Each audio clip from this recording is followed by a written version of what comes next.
I think we've given persons adequate time to join. So good evening again, everyone.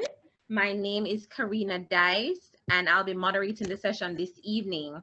Welcome to our Soft and Life Skills series webinar titled Invaluable Laws of Growth. Our speaker tonight will be Karen Tomlinson. She is a certified John C. Maxwell speaker and trainer, as well as a sales trainer. Now, before we get into it, we just want to do a bit of housekeeping. Just to remind you that this is a voice-activated call. As such, once your mic is open, you will interrupt the presenter. So we're asking you to keep your mics muted until the Q&A session. Additionally, the presenter gave permission to record the session. Therefore, you might appear in the recorded sessions, just to keep that in mind. And as mentioned earlier, we will have a Q&A session. So you can, at that point, unmute your mic to speak, raise your hand, or you can just simply type in the chat. Now, I'm looking forward to a very good session. And without further delay, I'd like to introduce Karen to take over. All right. Thank you very much, Karina. So good night or good evening, depending on where you are in the world. And welcome to everyone.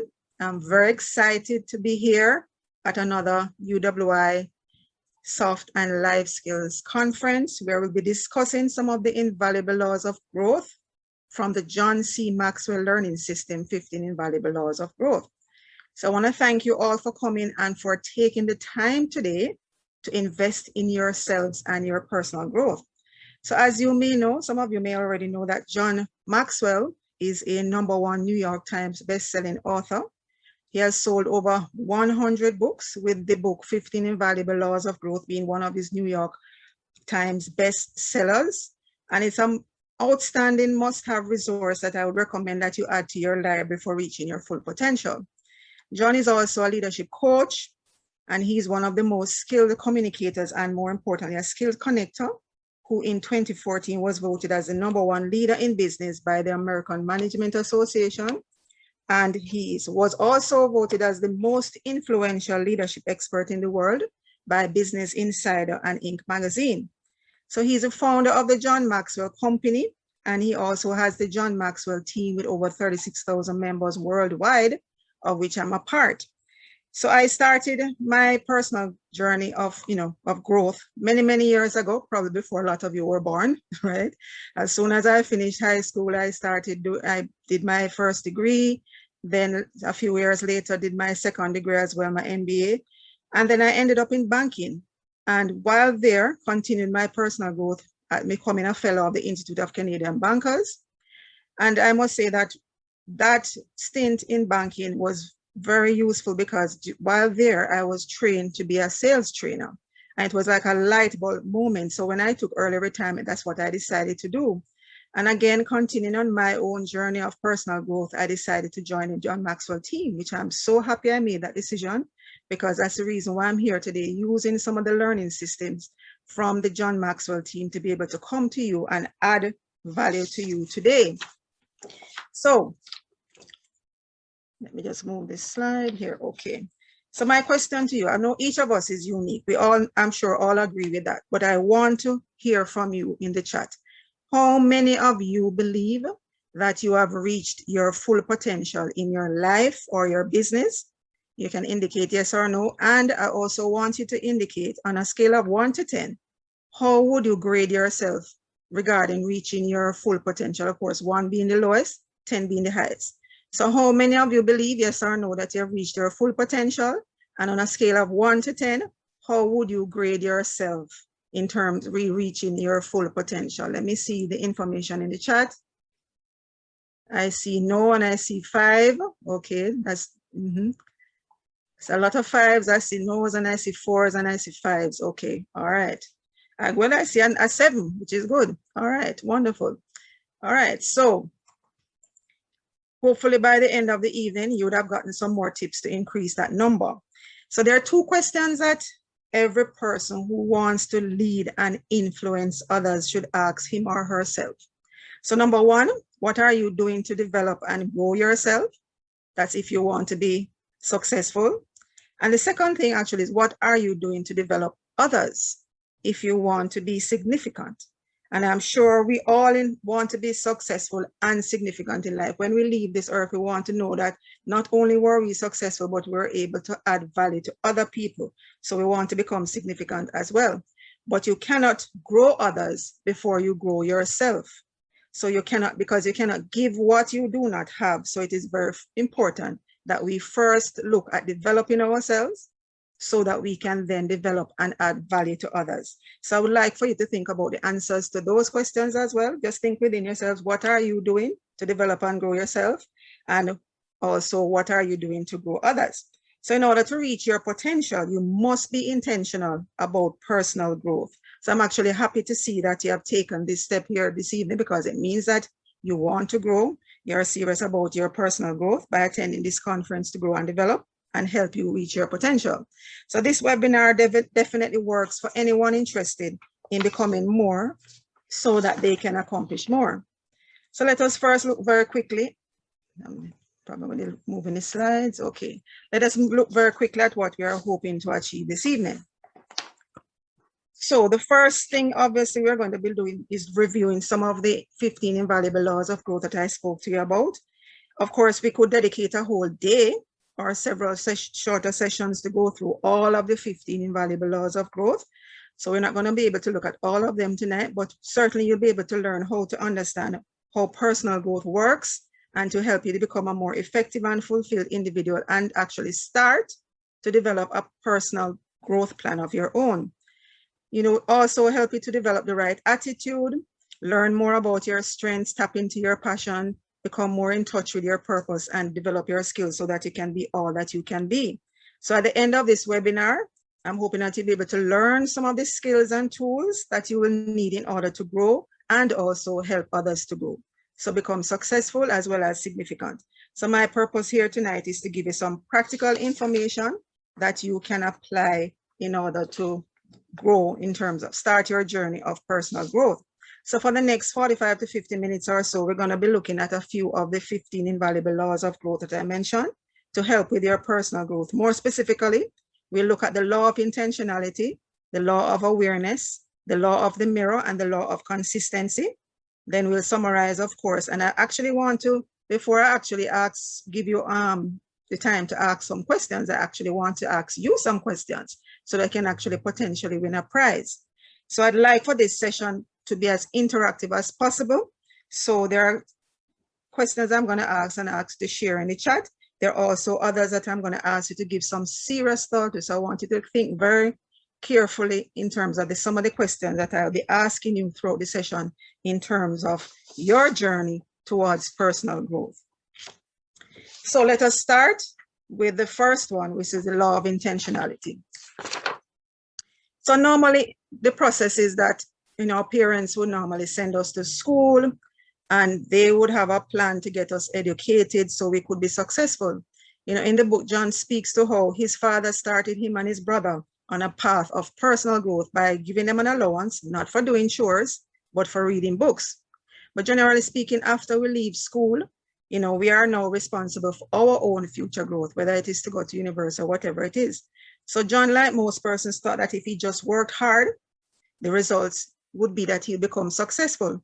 But then he realized that the key was not just hard work, but personal growth. So if you focus on goals, you may hit your goals, but that does not guarantee growth. But if you're focused on growth, you will grow and always hit your goals. So if we're going to grow, you will need to do it on purpose, as growth is not an automatic process. You need to be intentional, which, as I said, is the law of intentionality. Growth doesn't just happen. And James Allen, in the book As a Man Thinketh, says people are anxious to improve their personal circumstances, but are unwilling to improve themselves. They therefore remain bound. So in other words, you can't change your personal circumstances unless you improve yourself, and you will never be able to reach your full potential. So nothing gets better if you do not get better. And I'm sure you'd agree that that is the case. We all have to improve and grow ourselves in order to be successful. So as mentioned, growth is not a natural process. It has to be intentional. So in the book, 15 Invaluable Laws of Growth, John speaks to how at 24 years old, he was unable to answer when he was asked the question, do you have a plan for your personal growth? As that was not something that he had considered before. So I want to ask you the same question. Are you intentional? And do you already have a plan in place for your personal growth as it relates to maybe improving your career, getting better at your career, or improving your relationships, or just to gain more depth and wisdom? Anybody wants to share in the chat? Are you intentional, and do you already have a personal growth plan? Let me see here. Any answers in the chat? Well, I see yes. Yes, good. That's wonderful. So I'm very happy to see, which is the reason why you're here tonight, no doubt. And someone says, Melissa says, no working on it. All right. So a number of persons say, I try. Yes, yes. Okay, wonderful.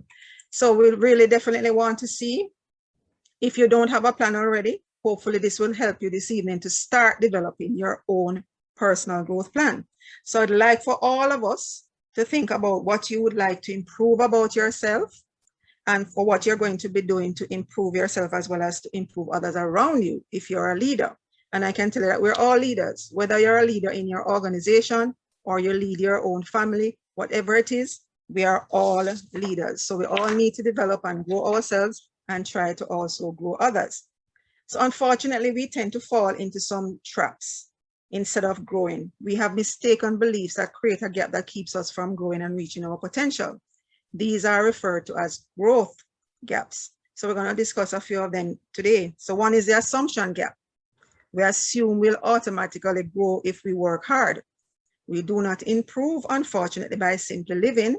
We have to be intentional about it, as we mentioned, as no one improves by accident. So once we are done with the formal education that our parents normally help us with, we have complete ownership of our growth process. So what you do after that depends upon you. And I was happy to see quite a few yeses in the chat. The second one is a knowledge gap. We do not know how to grow. So in school, we were provided with a curriculum. You do maths, you do English, whatever it is. So after we leave school, there is no such curriculum. So you then have to decide what it is that you want to do. Sometimes when you're very young, we don't necessarily know exactly what you want to do, but it's still good to start growing yourself, because as you grow yourself, as we mentioned before, you get to know yourself. So try to make sure that you start as early as possible, especially, and I'm going to say this, especially as women, because sometimes when you start having children, you get distracted and you're not able to focus on growing. So I deliberately had a plan where I made sure that I finished my first 2 degrees before I even got married and started to have a family. So we really should be focused on what it is that we want to do, make sure that we form our own curriculum and develop and grow ourselves. Some persons do it while they have a family, and I raise my hat to them because I know it's not an easy task. So whichever way you do it, you need to make sure that you form your own curriculum and make sure you find out how you want to grow. Then of course, there's a timing gap. We think it's never the right time to help or to begin to grow. The law of diminishing intent says that the longer we wait to do something we should do now, the odds increase that we will never do it. So never put off for tomorrow what you can do today. So start now. So I hope that doesn't sound familiar to some of you that you're thinking about doing it soon. Is there something, think about it. Is there something that you've been planning to do as it relates to your personal growth that you haven't done? If you haven't been doing it, think about starting it now. Then we have the mistake gap. We're afraid of making mistakes, so we do not take a risk to grow. And I love the fact that John actually wrote a book called Failing Forward, based on his own failures in life. And you can see how he's very successful now. So we're all gonna have obstacles, we're all gonna have detours, we're all gonna make mistakes on the road to success. But if we're afraid to make mistakes, we cannot be successful. And remember that failure does not mean that you are a failure. It means that you have dared to try and that you may need to do something in a different way. That's all it basically means. So don't be afraid to try, because we're all going to make mistakes along the way. Then there is the perfection gap, which is similar to the mistake gap, because this is a desire to find the best way before starting to grow, because we really don't want to make a mistake along the way. But experience in life does not always give us that privilege. So yes, you need to plan and research and get as much information as you can, but you won't always get everything that you need before you start your personal growth, because life is basically a journey. So start and figure it out as you go, as you cannot figure it all out before you begin. Otherwise, we'll keep on waiting and waiting in terms of the timing gap. Then you have the inspiration gap. You don't feel like doing it. And I can attest to that in terms of losing weight and exercising, right? I'm sure I'm not the only one. So if we're waiting to feel good to do something, then we will never do it. Motivation is like love and happiness. It's a byproduct. So as Harvard psychologist Jerome Bruner says, you're more likely to act yourself into feeling than feel yourself into action. So just start to do it, and the more you do it, it becomes a habit, right? So the comparison gap is the other one. Never compare yourself to others. Sometimes you think others are better than yourself. Remember that you're growing, so you can be the best you that you can be. You can't be somebody else. So never compare yourself to others. And the expectation gap, I thought it would be easier than this. So people create their own luck, and luck is defined as preparation, which is your growth, plus attitude, plus opportunity, plus action, doing something about it. So it all starts with preparation or growth. So you need to be growth oriented, as we said before, rather than goal oriented. So I'm going to ask another question to indicate in the chat.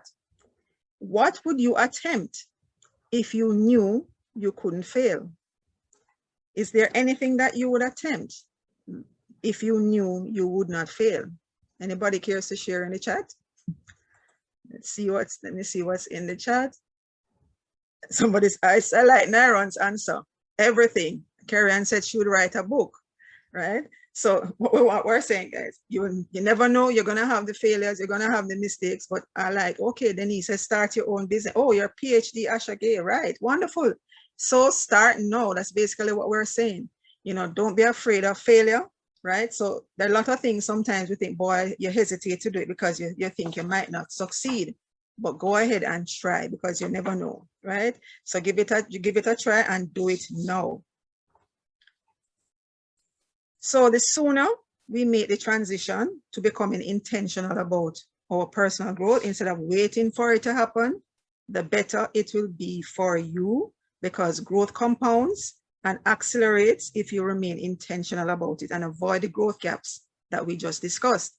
So you just might be able to achieve that growth that you indicated in the chat, you know, in terms of the PhD or writing a book, etc. You know, so if you really make the transition to intentional growth and go ahead and just do what it is that you want to do in terms of personal growth, then you might just achieve it. And even if you make some mistakes along the way, the most important thing is to fail forward. Make sure you learn from it, and learn from the mistake and move on, right? So to make the transition to intentional growth, how do you go about doing that? So the first thing you need to do is to ask yourself these big questions. Where do you want to go in life? What direction do you want to go? What's the furthest you can imagine growing, and how long do you think it will take? So I want you to be thinking about these questions, as I said, as we go through this. Write them down, think about them, right?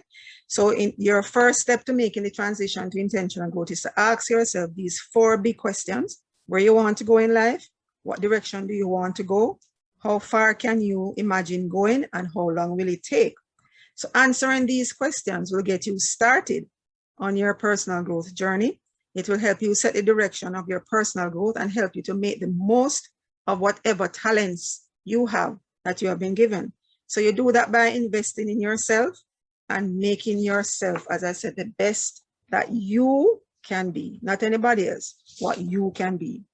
Then after asking yourself these big questions, make sure you do it now.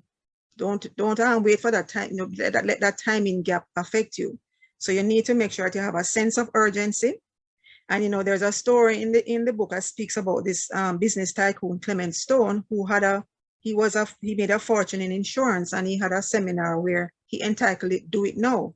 And he says, before you get out of bed every morning and every night before going to sleep, he wants you to, whatever it is that you want to do, he wants you to repeat to yourself, do it now 50 times. And this will give you a tremendous sense of urgency. So again, think about those 4 big questions. What is it that you want to do? And also do it now. And the most insidious word that I'm sure you will ever hear is later, right? How many of us are guilty of saying that? I'm sure it is a lot. I'll do it later, right? And that's basically what the timing gap is all about. So later is one of those dream killers. one of the countless obstacles that we put up to derail our chances of success. And, you know, for example, the diet that always starts tomorrow or next week, the pursuit of whatever life dream that begins someday. So what we're saying to you is do it now. So having asked yourself those 4 questions and decided to do it now, the third factor to make the transition is to face whatever fear factors you might have. So there are 5 fear factors that come into place, and I'm sure that some of you might be able to think about a few others, but these are the 5 that I'm going to highlight today. The fear of failure. We spoke about that in terms of fear of making a mistake. Fear of trading security for the unknown. You might be in a job that at least it pays the rent, so you don't want to give it up in case you fail. Fear of being overextended on resources. That is something I can identify with when I was doing, and I had to basically get a scholarship in order to be able to do what I wanted to do, because I couldn't afford to do my MBA, right? So we don't want to overextend ourselves on resources a lot of times. Sometimes we just don't have the money, but try and find a way. Fear of what others think, and also fear of pushing others forward. So again, a question for you to think about: which one of these fear factors impacts you the most? Is it fear of failure? Is it fear of trading security for the unknown? Is it fear of being overextended? Fear of what others think and pushing others away? And then ask yourself, which emotion is stronger? The desire to change and grow, or one of those fears? Again, think about that, you know, in terms of which one applies to you. Do you prefer to change and grow, or do you want to remain with the fear factor? So we need to overcome these fear factors and make, hopefully, the desire to change and grow is stronger, right? So basically, how can you apply the law of intentionality to your life? Well, first of all, making sure that you think about making the transition from accidental growth to intentional growth. You'll know that you will slip into a rut if you have most of these things on the 0 side rather than the ones on the 10. So in terms of planning to start tomorrow, that's accidental growth. Intentional, insist on starting now. So you can see a lot of these differences here on this slide in terms of accidental growth versus intentional growth. So what we want you to do is to focus on intentional growth. Take responsibility to grow instead of waiting for growth to come, for example. Follow through instead of just talking big. Making sure that you think like a learner instead of thinking like a victim, for example. So making sure that you reach your potential and become the person that you are created to be. So we must do much more than just experience life and hope that we will learn what we need along the way. So ask yourself those 4 questions that we spoke about to get you started on your personal growth journey. Do it now, face your fear factors, and change from accidental growth to intentional growth.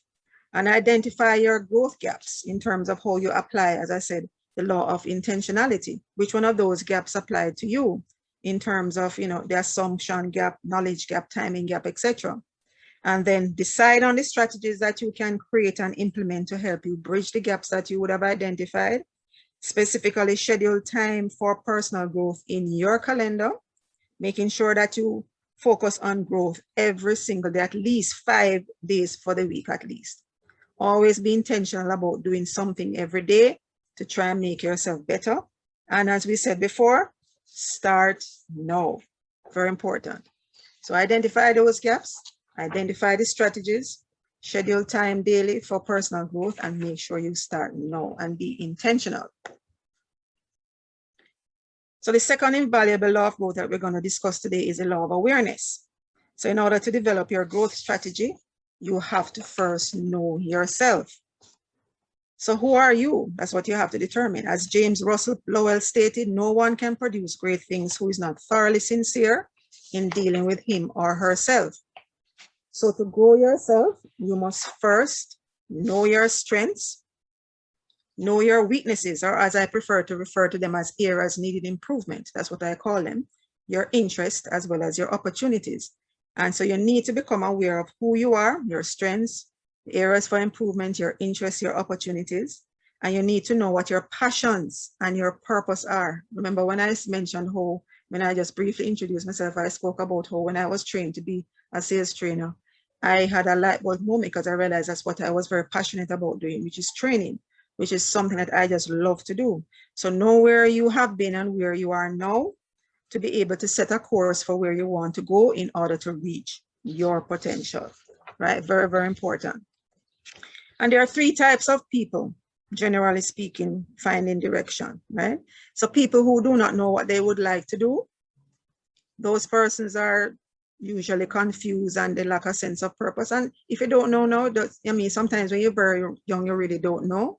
But, you know, unfortunately, you have some persons who go through life dabbling in a lot of different things and they drift around and cannot seem to reach their potential because they have no idea what to shoot for.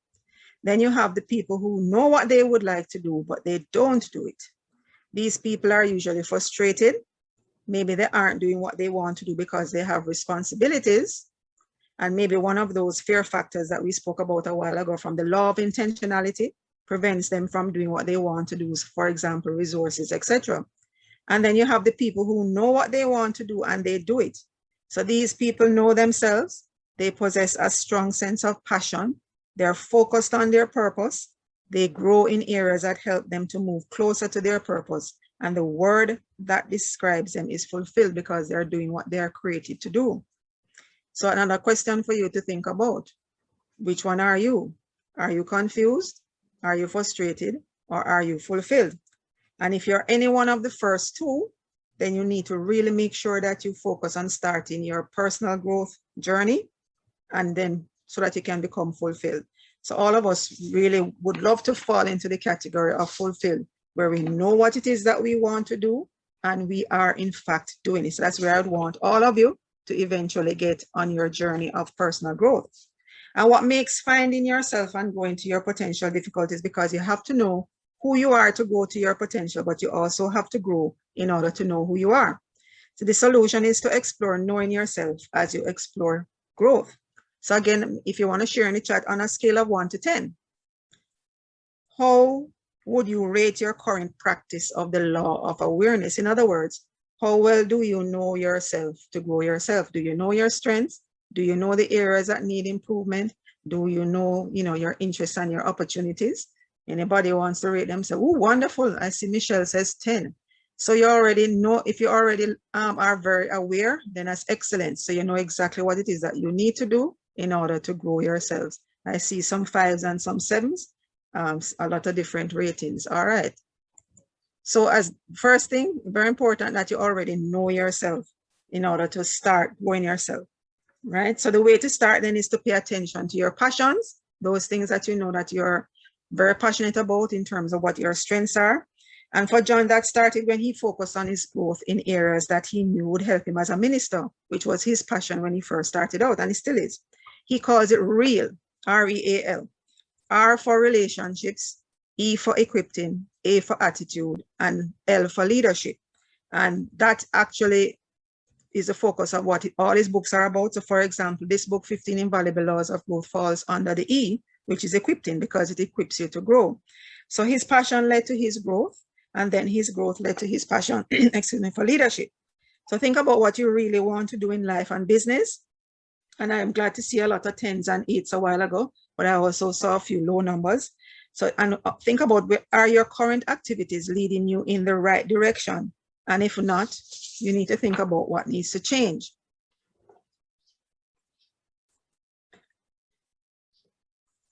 So we need to then find your passion and your purpose. So how do you do that? There are some questions that I'm going to share with you. And again, while I'm asking these questions, I want you to think about how you would answer each of them.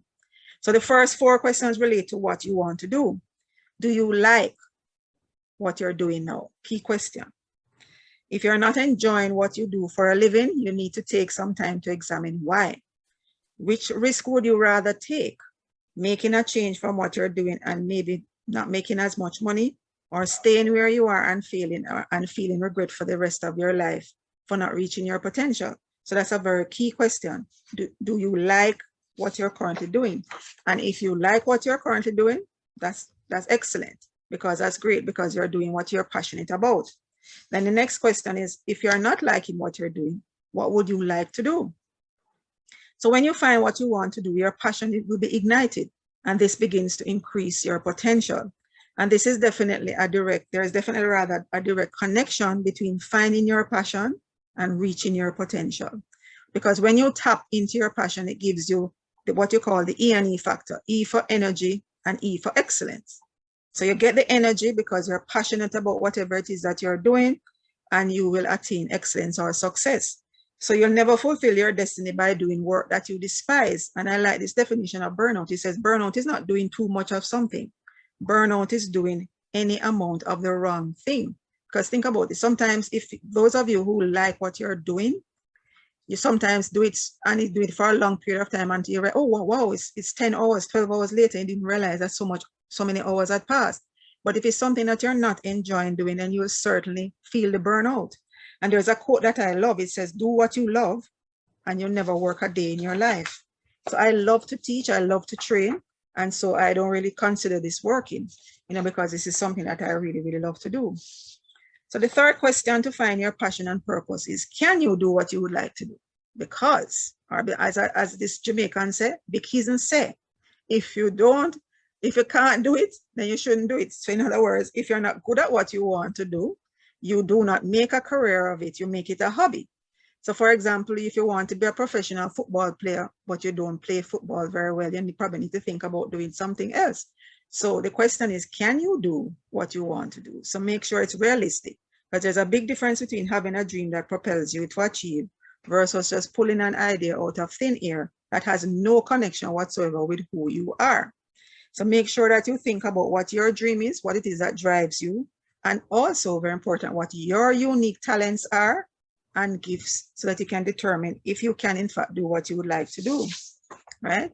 So I remember I saw somebody speak about writing a book in the chat. Now, that's something that I probably would not think about doing, because I don't necessarily think that I could write a book. But if it's something that if you like to write and you love English, then that is something that you could do. So make sure that what you can do, what it is that you want to do.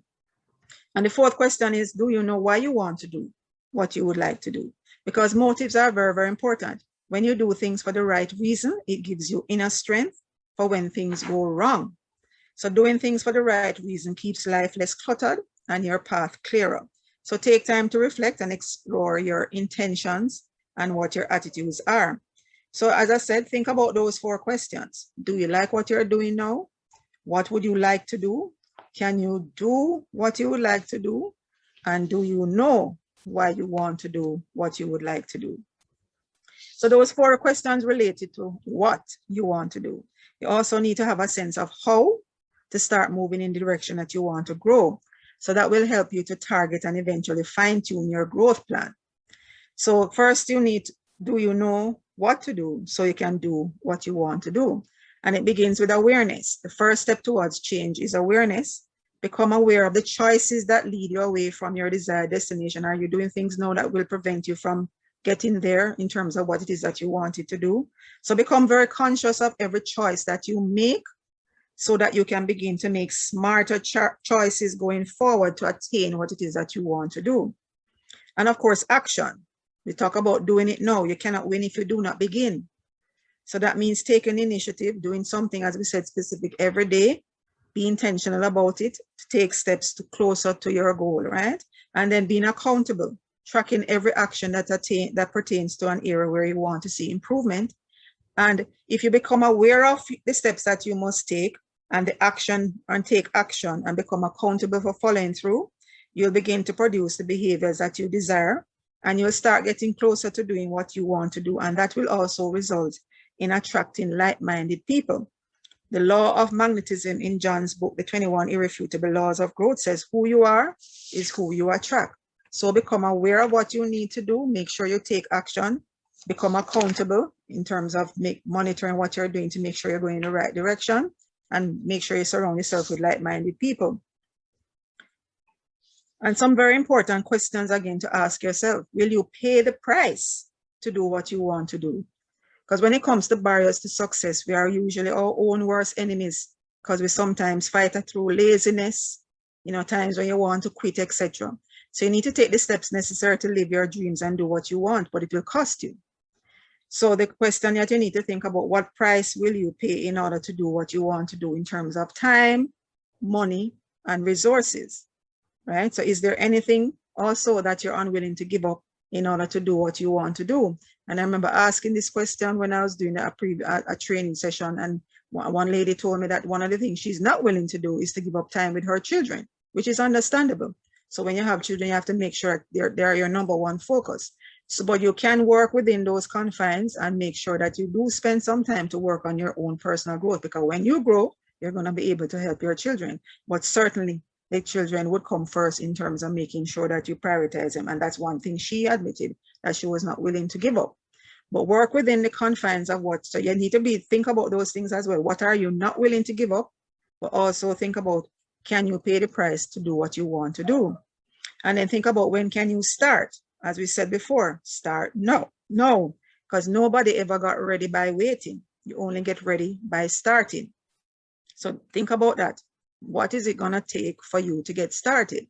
And the last of the questions, find your passion and purpose, is what will it be like when you get to do what you'd like to do? Think about that.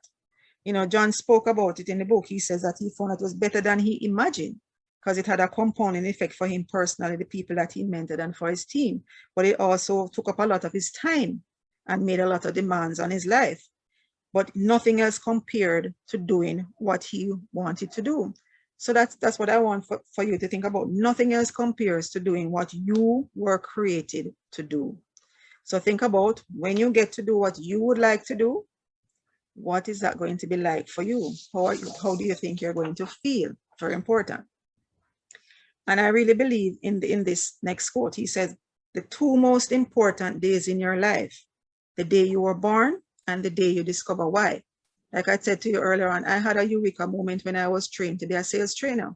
Because even though I had loved my job up to that point, I was in charge of retail banking at one point, and I loved to support the team. But when I was trained to be a sales trainer, that was when I really loved even more, because it was my passion. And that was actually included in what I did when I was in charge of retail. I made sure that I trained everybody as well. So I want to make sure that you discover what it is you were meant to do. The second most important day in your life, other than when you were born, is the day you find out why.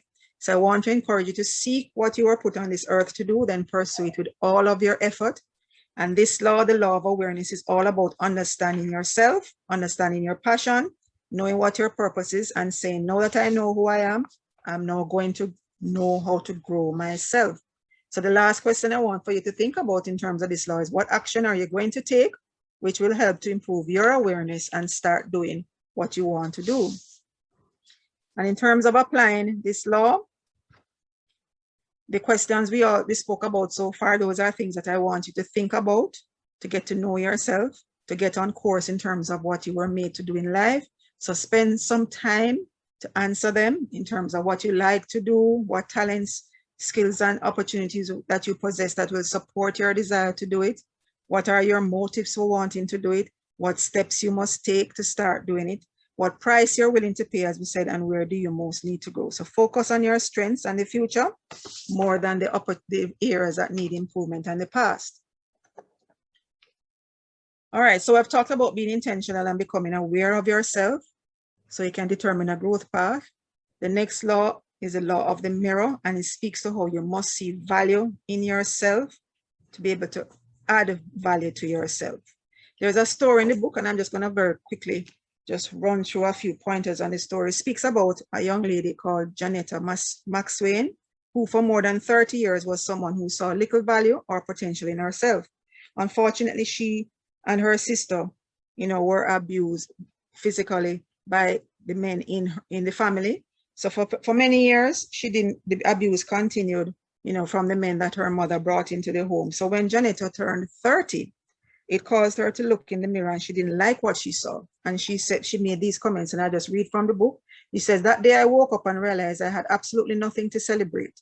No money, no full-time job, no home, no husband, and no clue. So she wasn't happy with her life. So she decided to make some changes, because she had two sons who were heading for trouble, and she didn't want them to go in the same direction as she was going. So she worked on her GED, and she enrolled in university. She was 33 years old when she started school, and she completed her bachelor's degree in 3 years. then enrolled in graduate school where she earned a master's degree in social work. And currently, by the time of writing this book, she was working towards earning her doctorate. So that story is, it's much longer than what I've said to you here, but it's a powerful example of what can happen in a person's life when you recognize your value and begin to add value to yourself. In Janetta's case, she was motivated by the desire to help her children, and she began to add value to herself first, and then later saw the value in, add value to herself first, and then later saw the value in herself. So it doesn't matter which occurs first, because one feeds the other. So we need to make sure that we realize that we have genuine value and that we are worth investing in it, because self-esteem is the single most significant key to a person's behavior. So your view of yourself will determine your behavior. So if you believe you're worthless, then you won't be able to add value to yourself, because you won't be able to outperform your self-image, because low self-esteem puts a ceiling on your potential. So we want to make sure that we put a high value on ourselves, because the value we put on ourselves also is the value others will put on us. And these are things that, when you think about it, if you place a small value on yourself, rest assured that the world is not going to raise the price. So if you want to become the person that you have the potential to be, you must first believe that you can. That is very, very important. So there are some things that we're going to quickly run through in terms of make sure you guard your self-talk. What we say about ourselves, we tend to believe. What we believe, we tend to act, and what we act, we tend to become. So whether we know it or not, we have a running conversation with ourselves all the time. So I hope that you're not having negative, critical self-talk. We must try to be positive. It took Janetta 30 years to start believing that she could change, because from an early age, she was made to feel valueless. So it's very important that we be careful about what we say and to our children. And then stop comparing yourself to others. You can only be better with a better you. You can't compare yourself to others, because you're not other persons. So the only one you should compare yourself to is you. And your mission is to become better than you were the day before. So focus on what you can do today to improve and grow.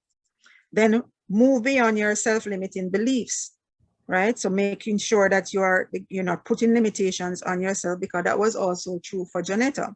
As soon as she was able to change her self-limited thinking, she was able to change her life and went on a plan for her own personal growth so that she could help her sons.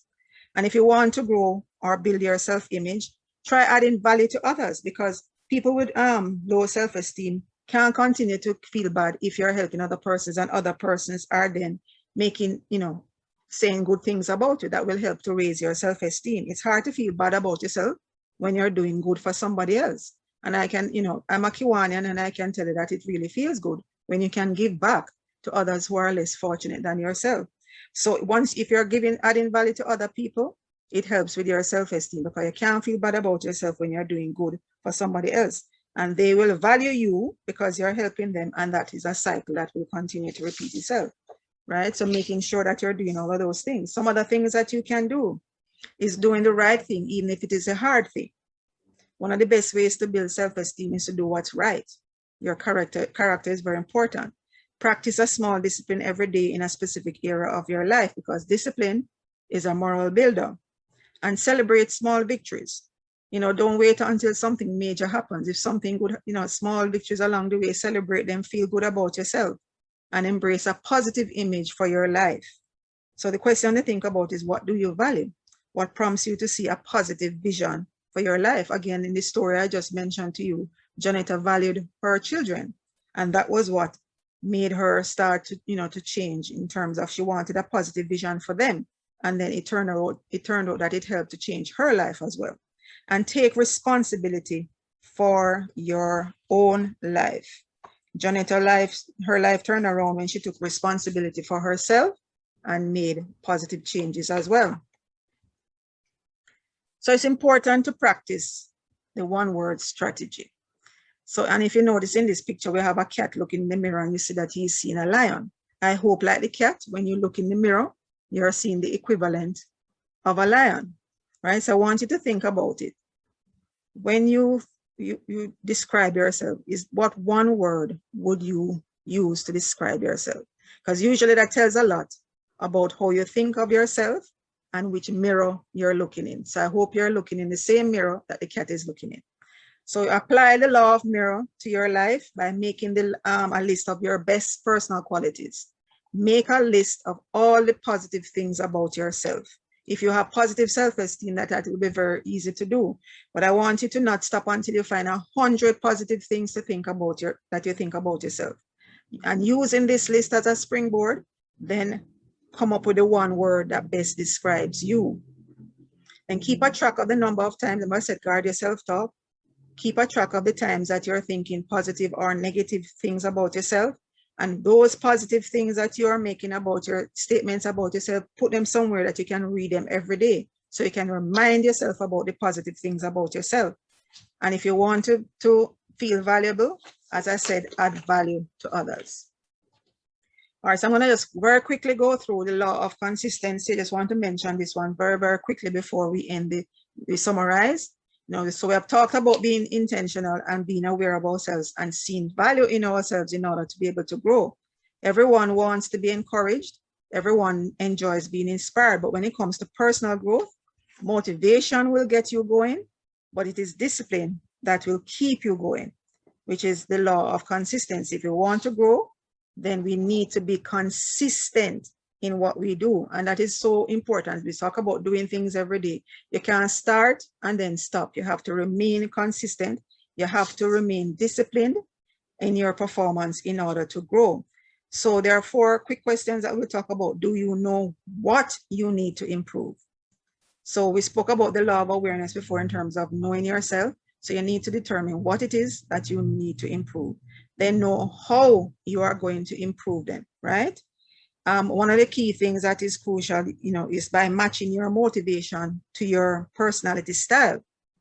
And, I would love to, do you know your personality style? And that's one of the things that we do in the John Maxwell program. We have what we call the John Maxwell Team DISC assessment tool. And it helps you determine whether or not the D stands for dominant, as a driver. The I stands for influencing and inspiring. The S stands for steady or stable. And the C stands for correct and compliant. So that's one of the things that I did at this test myself to determine which one I am. And usually it helps. If you know your personality style, that will help to determine what motivates you to improve and how to improve. So think about that as well in terms of, do you know your style and how it can impact your personal growth? And if you want help in that, I can assist you with that as well. Then, of course, you need to know why it is you want to improve. Remember, we said that motives are very, very important. If you know your why, that will keep you consistent. That will keep encouraging you. And the more whys you have, the more it will encourage you to go along. But there's a quick story that I will tell you, that and sometimes it only takes one compelling why, because there was a question that was asked of the Kenyan world-class runner, Bernard Kiplagat, when asked at the Sydney Olympics how his country produced so many great distant runners. His answer was, it's the road signs, beware of the lions. So that was his answer to say, is that they all run so fast because they're running from the lions. So he only had one motivating why, but the more whys you have, the more compelling and the more you would want to improve and grow consistently. And do you know when you're supposed to improve? The obvious answer, of course, is right away, right? So make sure that you start today. Very, very important. So focus on being growth conscious instead of being goal conscious. And the difference you can see in the slide in terms of what goal conscious people will do, focus on a destination rather than on the journey. Make sure that goal conscious, don't stop when the goal is reached, keep growing beyond your goal. For example, if you can believe in yourself and the potential that is within you and then focus on growth instead of goals, there's no telling how far you can grow. You just need to consistently put in the work. So, making sure that you're aware of what yourself, as we said, your strengths and the areas for improvement, being intentional about it, making sure that you are building up your self-esteem, because you need to make sure that you value yourself in order to also grow yourself. And of course, don't just start and then stop. You need to make sure that you are consistent in your growth, because your potential is not an event, it's not a goal, it's not a product, it's a constant journey of discovery, growth, and insight. So how do you apply this last law of consistency? As we said, align your methods of motivation with your personality type. And my recommendation, as I said, will be the John Maxwell DISC assessment tool, but you can use whatever personality profile you prefer. And once you have a good handle on that, then you can develop a daily growth system, make a list of everything you like about personal growth, and really work at it to develop those habits. Because once they become habits, then you will continue to do them every day, day in, day out. And of course, compile your whys. The more whys you have for pursuing personal growth on a daily basis, the more likely that you will follow through. So in summary, today we looked at the four of the invaluable laws of growth. The law of intentionality, which growth doesn't just happen. You need to apply, be intentional about your growth. The law of awareness, you must grow yourself to, or know yourself rather, to grow yourself. The law of the mirror, you must see value in yourself to add value to yourself. And the law of consistency, motivation gets you going, but discipline keeps you growing.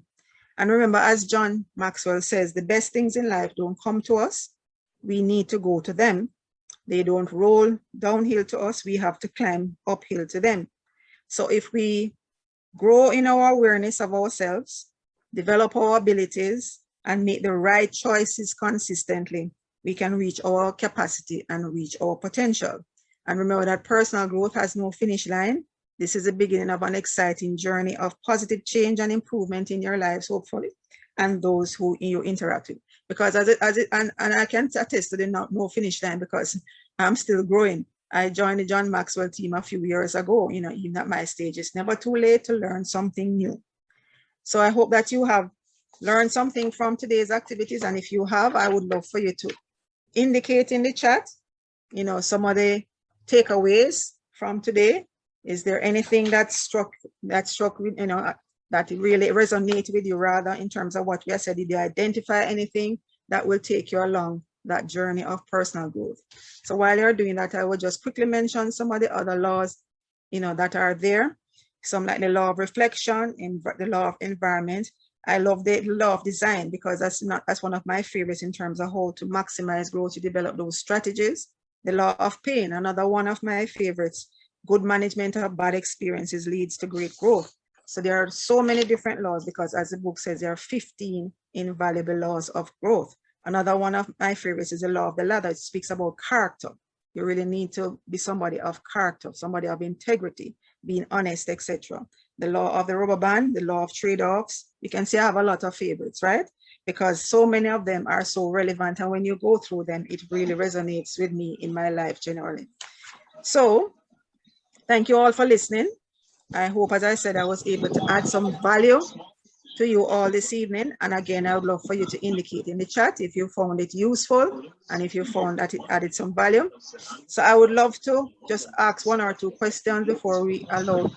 Remember, I mentioned that there's a little quiz for a prize, because normally I would give 10% off for UWI alumni, but if you can answer one of these, any one of these two questions, you will actually get 15% off. Rather than 10%, you get 15% off from any of the upcoming mastermind trainings that I do as a John Maxwell team member. So I'm going to ask two questions and ask that you either you indicate in the chat or you can answer the question. So what are the 4 big questions that you should ask yourself to make the transition to intentional growth? Anybody can answer that? What were the 4 big questions that you should ask yourself? And I'm seeing some takeaways in the chat as well. Thank you very much. Where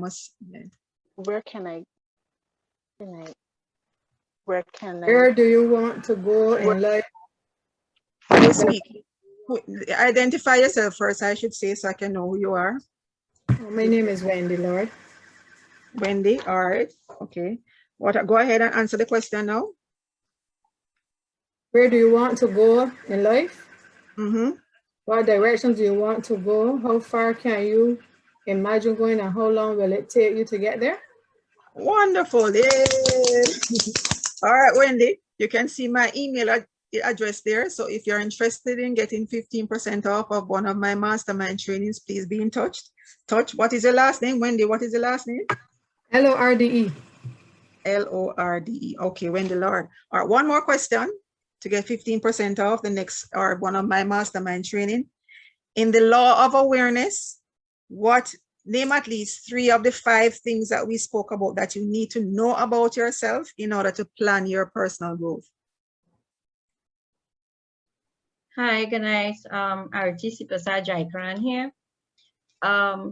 Know your strengths and weaknesses, know your interests, know your opportunities, passions. Wonderful. And you gave me even more than I asked for. And repeat your name for me. Repeat your name for me, please. RTARTEE Sipasad Jaikaran. All right. So you will need to get in touch with me because I can't write that down right now. All right. So I got the first name. So get in touch with me via the email address that you see there. And then, we can certainly discuss which mastermind training you want to attend. But as you can see there, I'm going to be having a mastermind training on all the 15 invaluable laws of growth starting May 6th. So you can actually enroll for, or, speak with me about getting onto in that group if you're interested. 15% off for those 2 persons who answer the question, but 10% off for any alumni, UWI alumni. All right, so that's basically it for me. I don't know if there are any questions that anybody would like to ask, but thank you all again for listening. And I really hope I was able to add some value. Thank you Any so questions? much, Karen. All right, so any We questions? definitely enjoyed your presentation. For me, my takeaway was you must see value in yourself to add value to yourself. So now we invite our audience to raise your hand, open your mic, or type in the chat to ask any questions.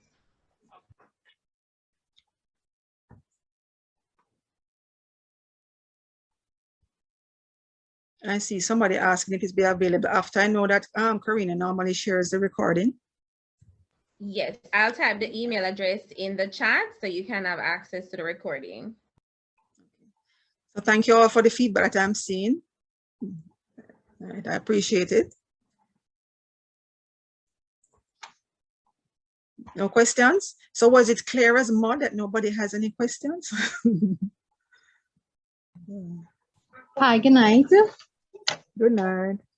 Hi, so my name is Anne-Marie Guindu. So the questions I have would be questions for myself based on your presentation, because looking at the growth group gaps, I realize that I fall into all 4 of them to some measure, of course, varying measures. To what extent, I don't know. Also into the fear factors, there's a touch of some, So, but when I think about, am I fulfilled, frustrated, or confused? I could say that I'm fulfilled about my job, but however, I'm frustrated personally on the home front. But when I think about my future, I'm confused. So even looking at some of your questions, so your questions are very provoking. So when I think about what drives me, I feel exhausted thinking about that question. So that tells me something. Okay, and even yes. the issue of the cost to change, I am asking myself, can I afford the cost to change? Because the cost to change is everything. So, but on one positive note, in terms of the law of the mirror, I see myself as a self-cheerleader because most of my, most of my interactions, people are very, impressionate, give a strong impression, a deep impact on me personally because of their negativity or things that they say or think or how they're exclusive. I think it's because of the sector that I work in as well. Although it's the public sector, it is competitive to a point, but it's a selfish competitiveness. And the way to compete is to put somebody else down. And I can't figure out why in every Yeah. organization there's a target to undermine, so I would be myself cheerleader, for me, so I could be my motivator. The only scary thing that I really would have to, because all of your slides are provoking questions that you really have to really consider, all of it, every point. But when I look into the mirror and in terms of what image do I see, for me, I didn't see an image. It's not blank, but it's fuzzy. So that says to me that I don't see clearly. I don't have a clear picture of me. So I see fuzz. I'm really not seeing it. So whilst I may not have a question for you, thank you for the presentation and the book and a lot of the nuggets that you would have pulled out, because I would have written down some of the provoking things that you would have said, because you can't go without thinking about it or waiting. You said that. So I fall into the perfection gap. That's number 1. That's not number 5 for me, right? So I'm a procrastinator, and from my research, that is linked to fear of failure. So I have a lot to consider if it is to figure out where I want to be, where is my goal, and what changes am I willing to make, and that's a lot of scary thoughts. So it's not bad, but it's good, and I hope that to some point I would consider.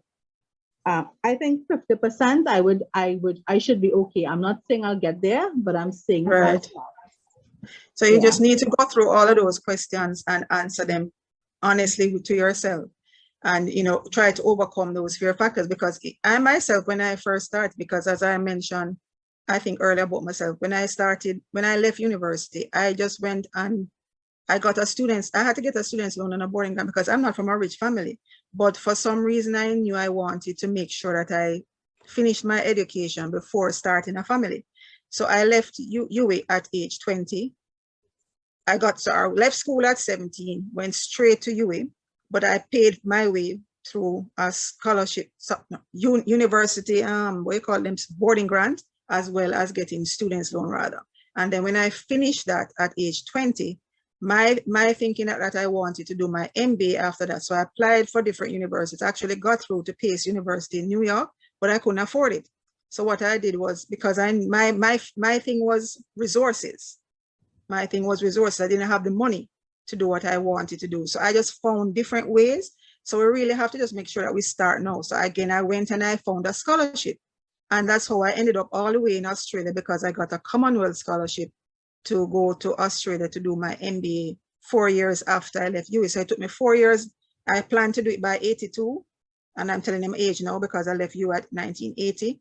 And my plan was to start my MBA by 82. I went in 84 to 86. I got the scholarship and I went to Australia. And then I came back. So while I was at Scotiabank, which is where I worked for 20 odd years, they are the ones who first trained me to be a sales trainer. Then during that time, I also continued to grow myself by becoming a fellow of the Institute of Canadian Bankers. So when I retired and became a sales trainer full-time, I decided then to join the John Maxwell team. So that cost me a bit, but in terms of the money, I have found that the growth far outweighs the cost. So whatever it is, in other words, my fear factor was money and resources. And I wanted to make sure that I did all of those, the first BSc and the MBA before I started a family, because I didn't think I wanted to study when I had children. So I made sure I did that, but my fear factor or my thing was money, resources, and making sure that I was able to do it. And then my gap is perfectionist like you. Even with the John Maxwell program, they encourage you to start doing the mastermind training that we do right away. But I waited a year because I wanted to feel confident that I knew the material in order to be able to take it out there and add value to other people. So the key thing, the reason why I'm telling that about myself is because you mentioned a few things about yourself, but you personally now have to sit down, answer those questions. What are the gaps that you have? And you mentioned the perfectionist gap, but you just have to start. You just have to start. Think about what is the fear factor? What is preventing you from starting? And is it more valuable to you to start growing? And I knew it was more valuable to me, especially as a woman, because I wanted to be independent. So I knew it was very important for me to be educated. Nobody told me to do it, but I just knew it was important for me as a female to be educated. So those were the things that motivated me, and I just consistently made sure that I got through. But I did have issues, resources, as I said, in terms of money. And also I was a perfectionist in terms of making sure, when I started the John Maxwell program, I initially waited 1 year after joining before I started doing John Maxwell training, because I just wanted to be a perfectionist. I wanted to make sure I got it right before I started, but I didn't have to. So the key thing, as you said, is you individually would have to look at your fear factors. You have to look at your gaps. But the main thing I want to get across to everybody now, we need to start now. You need to start even taking baby steps, start now to grow yourself, right? And whatever those factors are, try to see how you can overcome them. Maybe somebody else can, work with other like-minded people to see how you can get where you want to go. That's a key thing. right. Hi, good evening. This is Leah. I'll be very quick. 2 elements. To the person who spoke with you before, she said she doesn't know if she can afford it. The question is, can she afford not to? That's what she needs to think about. And secondly, not a question, but just a comment. I'm calling from Abu Dhabi, and it was worth getting up at 4 o'clock in the morning to attend. Ooh, Thank you 4 so o'clock. much. Wow. Sorry, go ahead. No, I was just saying thank you so much. It was worth getting up to attend. Okay, Thank you very much. Thank you so much for that feedback. I appreciate it. What you said, you woke up at 4 a.m. to come? Oh, wow. That's correct, yes. Okay. And it's a work day. Wow. Thank you. I appreciate that feedback. Somebody's asking for elaboration on the law of rubber band. The law of rubber band, that information is not in this presentation, but the law of rubber band says growth stops when you lose the tension between where you are and where you could be. Only a mediocre person is always at his best. Right? So that's the law of the rubber band. Hi, Karen. There was another question. Carrie Ann asks, I've always struggled to find my purpose in life. What are some of the signs that you would suggest I look out for to help determine my purpose? Or because sometimes it takes some longer than others, because initially when I started was, as I mentioned, at age 17. So I really didn't know what I wanted to do at age 17. When I applied to UA, for example, I initially applied to do computer science, because when I was at school, I was saying, I'm going to do computer science. I'm going to do computer science for some reason. But I ended up doing management studies. And that's how I ended up being in banking. So sometimes your path takes a different way. But the key thing is, what do you like to do?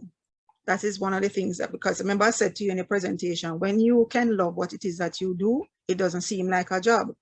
And that is something that I would encourage everybody. Find something that you love to do that you can make a career, because at least you'll be enjoying doing what it is that you love to do. So I know if you're very young, you might not be able to think about it. And sometimes your life will change, because I did not become a sales trainer until much later in life. But the one thing I would say in terms of a suggestion to look out to help you to determine your purpose is to think about what it is that you love to do that you could possibly do as a career, right? Now, some people, for example, love to cook, and everybody's always complimenting them on their cooking.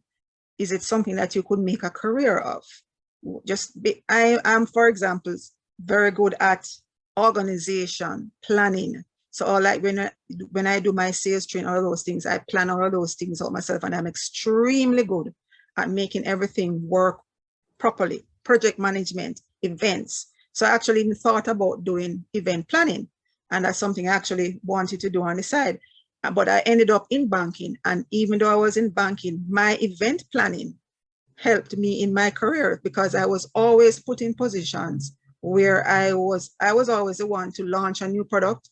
I was always the one to set up a new department. I was always the one to plan something new to roll it out to the staff, because another skill that I had is how to effectively communicate information to people so that they thoroughly understand, making presentations and so on. So those were all things that I knew I loved from earlier on, but I didn't think about how could I make use of it. So even though I was in banking, those skills that I had in terms of planning, organizing, all of those things were used in different positions because of what they saw that I was good at. So when, as I mentioned, I was in charge of retail banking at one point. So I was the one to roll out all the retail products to all the team members throughout the 30-odd branches throughout the island. I was the one to do training, all those things. So as I said, just think about what it is that you love to do, what it is that you're good at doing, and find some way in which you can incorporate that into a career that can actually pay you. So, because once you love what you're doing, as we said, find your passion, your purpose. And it might not come right away, but sometimes it will come later on in life. I don't know if that answers the question. Yes. All right. Alston Oliver, you have your hand raised. You can unmute your mic. Yes. God really has a sense of humor. God allowed me to be at this session here this evening. It is timely, it's stimulating, and provocative. And Wow. that, you have challenged me to become the best version of myself. And for this, I'm very thankful. Oh, thank you so much for that feedback. And the first speaker had spoken about, other persons, I think she mentioned something about people. You never try to compete against other people. That's something that I would say. I really want to make that point because that is something that I've done throughout my entire career. I really don't focus on what other persons are doing. I just want to make sure that I excel at what I'm doing and I'm not competing against anybody else because we all can excel. We all can excel. I cannot be you, you cannot be me. I just need to be as you just said, being the best version of yourself, right? And that's all you can basically be, right? So don't worry about other persons being negative towards you or whatever. Just focus on growing yourself and being the best you. And don't compare yourself to other persons because we're all different. But thank you for that feedback as well, in terms of making what the comments that you made. I really appreciate that feedback because this is what I love to do. That the young lady who was asking the question a while ago about knowing your purpose. This is what I love to do. I get great pleasure of adding value to persons in terms of the training that I do, whether it's a sales training that I started out with or the John Maxwell program now, which this has really made my day in terms of being able to add even more value to people because with the John Maxwell learning systems, I can do training in leadership, communication skills, personal growth, so these are all things that I love to do. So I'm really glad to hear that you found it useful. Thank you a million, Karen. Your presentation, as always, is so informative. I felt like you spoke to my soul. So thank you so much. And Remington, you have a question. You can open your mic quickly. Good night. My name is Remington. I have a question or two. The question goes into having or setting a goal or more than one goal. Should somebody, if it is that they have a goal, should they have more than one goal at one particular time or like a backup goal? Because I remember watching something with Steve Harvey and he was saying that having a backup takes away from your plan A, which means 1 second, my battery is running low. 1 second, I just realized I'm not plugging. Give me a minute, 1 minute. Sorry, go ahead and answer the question. Ask the question. I'm just gonna plug in. All right. He was saying that having a backup plan takes away from your resources from doing plan A. So I was just wondering in terms of that, or in terms of having more than one goal at the same time and working towards that. Because for me, when I was younger, I wanted to do botany, alternative medicine, dealing with plants, inventor, etc. And after I finished with UE doing a bachelor's in biology, I realized, okay, I was able to accomplish all of these things if I did pharmacy, which I'm doing right now. So I was just wondering in terms of having a backup as well as doing more than one goal at the same time. Oh, and the last question would be, how would I identify what I am not good at or what needs to be improved on? All right. It's funny you should mention Steve Harvey, because when you started to ask a question, that's the first thing I thought about, because I remember hearing him speak about that as well, in terms of, I personally would encourage you to focus first on the main thing that you love to do, right? I find that if you have several things going on at the same time, you might not be able to give the 100% that you need to for the one that is the main goal. So my encouragement would be to focus on the main thing that you are interested in doing, your first love, the main thing that you want to do. Now, there are other things that you can do on the sideline if you want to make additional money, etc. But I would not necessarily put as much focus in them. But I would first develop my main skill, make sure that I'm competent at doing what it is that I love to do first of all, before I started any secondary or anything on the side. So I am not going to say that you shouldn't do something on the side, but I would say first, make your primary goal be to focus on what it is that you love to do and what it is that your main career would be, because you'll find that you'll probably be distracted by the other things if you're going to do them all at once and not be able to bring what it is that you want to do to a level where it can be your career. So I would say, I would agree with Steve Harvey in terms of making that whatever your dream is, make that be your primary goal. Once it is that you can do what it is that you want to do, as we spoke about before, make that be your primary goal. Now, having established that, if it is that you have time that you can actually do something else in addition to it, then fine, nothing is wrong with that. But I would not encourage anyone to do 2, 3, 4, 5 things at the same time, because I'm sure you probably have a family. I'm sure you have other things in life to develop on the personal side, because that might affect the time that you spend with your family, etc. So my definite recommendation, focus on one thing first, get that to a stage where, maybe you'll have some free time where you can then maybe do some other things on the side. What was this? Does that answer the question? Yes, thank you. What was the second one? What was the second one? In terms of that, it was about how would I identify what needs improvement? All right, so remember we're talking about identifying your strengths and the areas that need improvement. So you should know. I will not be able to tell you, or maybe your friends or your boss or so can maybe help you, because they probably would know you. So you can actually, if you have a good friend who will be honest with you, and somebody who you can really talk to about things like that, because you are the only one, along with people who know you very well, who can say what your strengths and areas for improvement are. Because sometimes we're blind to our own faults, so to speak, right? But other persons, so you probably could ask somebody who you trust to be honest with you and who will be sincere and not be malicious about it.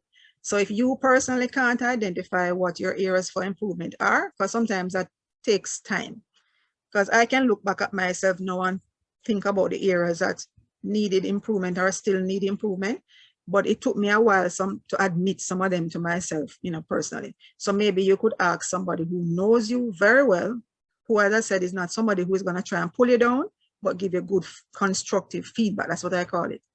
Right? So I don't know if somebody at work or somebody you know very well. So if you personally can't identify them, then you probably somebody could help you. But look deep within yourself. What are you good at? And what are the areas that you need improvement? But as I said, if you can't, then ask somebody to help you, because somebody who does know you very well. So for example, let me see if I can think of something. It took me a long time to recognize that I was not a very patient person, right? Because I'm a person of action and I get things done. It took me a long time to recognize that not everybody thinks the same. So I need to be more patient with the persons who are not action oriented. And especially, I'm talking about at work now. So I had to kind of step back a little bit and recognize that I'm too impatient, because I like to get things done. I like to do things. If there's something to do, get it done today, not tomorrow. So I had to learn to be more patient. So, and I think it was somebody who said something to me that made me stop and reflect on it. And I realized that not everybody is like me, so sometimes you need the help of other people to but then you need to do that inner thought. You need to look deep within yourself and really think about what are the areas that need improvement. Okay, I don't thank you know, very I don't know that, right. All right, D. Mighty, you can ask the last question before we wrap up. Hi, good evening. Not a question really, just a comment. I don't know what you can add to it. I am actually in a career I love. I actually achieved my dream since I was about 25 years old. And I remember clearly after achieving the dream, working in the field of choice, I felt so lost. I felt like, what is my next goal? And I didn't have one. Right? What is my real purpose? Yes, I'm doing what I wanted to do since I was a child, but to this day, I still question what is my purpose. Even though I do feel fulfilled by working in my field, I feel like there's something more I should be doing and can do to impact even more people on a larger scale. Any comments on that? Okay. That's it. I'm trying to think about to answer that one. So you're happy with your job, but you still feel Yes, like I am. you haven't found your purpose. Are you doing anything like even helping, adding value to other people? I'm not sure what your job is. Do you mind sharing? Because sometimes when you can add value to others, like mentor people in the field, or even in terms of charity work or something, that can also add value to you in terms of being able to help other people. Is that something you're doing? To give back? Hello, are you still there?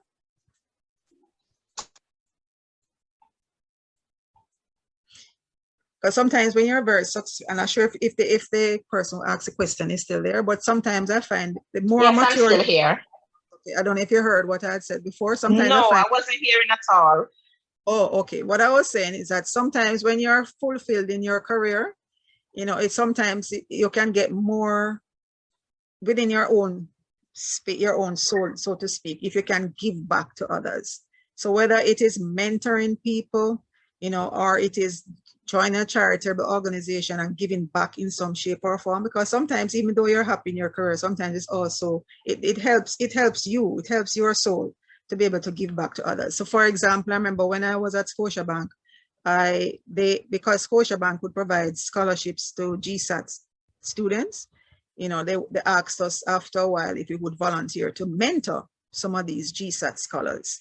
So I actually took on a mentorship, and it actually helped me personally it helped my soul. That's the only way I can describe it, to be able to give back to somebody, because this was somebody who I asked for a female specifically because, as you can tell from some of the things I said before, I feel very strongly about females educating themselves and becoming independent and being able to manage and control their own lives.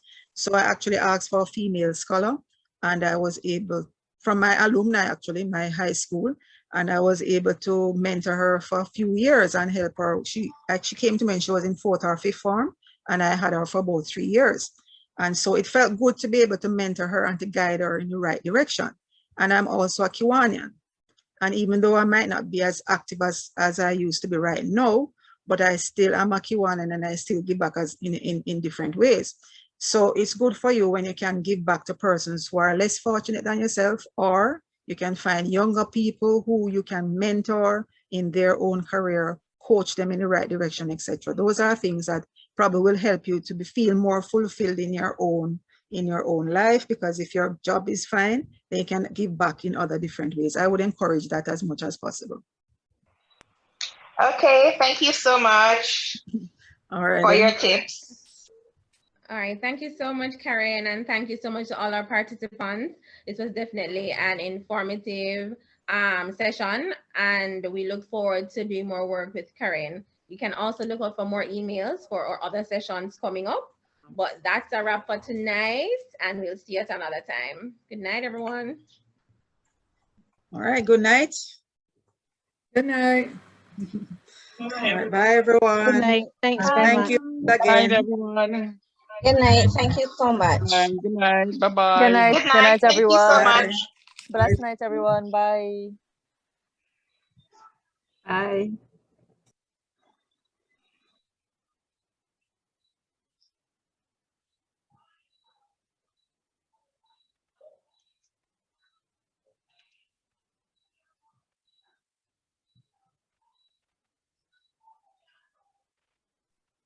Night, everyone.